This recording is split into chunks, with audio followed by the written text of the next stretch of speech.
Bugas inay kwarta. Mao kana ang gihiduso karon ni Undersecretary Roger Navarro sa Department of Agriculture ngadto kay Presidenteng Ferdinand Marcos Jr. alang sa mga benepisyaryo sa Pantawid Pamilyang Pilipino Program con 4 Ps. Tumong sa opisyal aron nga matabangan ang mga nahisgutan luyo sa pagsaka sa mga palaliton, ilabi na sa presyo sa bugas sa nasud. Makatabang sab kini sumala pa aron mapakunhod ang inflation ug maminusan ang pressure sa inflation. In the meeting that we have the 4 Ps, for example, for DSWD.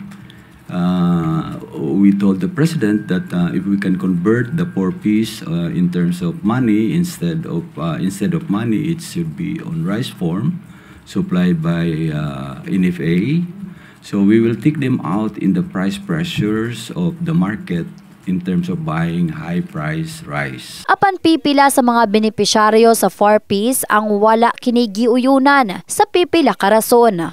Kung inana man lang galing ma'am, cash na lang ma'am kay daghan man gud og mas kailangan pa nga dungag ipalit sa pangailangan sa balay. Ang bugas man gud ma'am kaya siya mapalit kay ang bugas mas dali siya, basic siya ma'am ba kaysa cash. Ay pwede nimo mapalit og sudan o uban pa ba. Ay ma'am, kana siyang parte anang istorya ninyo o kun og ako gyud ang pabuton, gusto nako ang cash na lang kay ang cash man ko daghan kay mapalit. Siyempre kanang bugas mapalit gyud na namo nga mga ginikanan kay na ako mi mga anak mapalit gyud na namo ang bugas bisan og magkalisod mi. Pero ang cash man gud ma'am daghan mig magamit ana. Parte sa among eskwelahan, palitonon sa eskwelahan og sudan nila.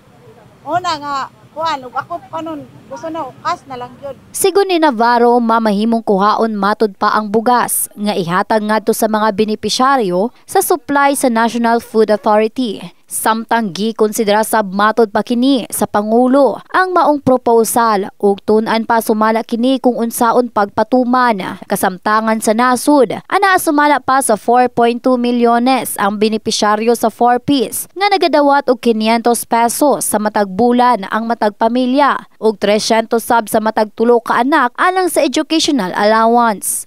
Basta kay ang amo magkinahanglan karon nagkinahanglan jud mi og kwarta kay ngano na ami mga estudyante daghan baya mig mga kuan baya gamito ang kwarta magamit gyud nimo sa bisan unsa nga kuan magamit nimo sa tanan ang bugas manggod normal lang na sa moa nga mo palit yun ning bugas. Country which are the vulnerable poor under DSWD, that is a beneficiary for 4 Ps, and we're giving them money.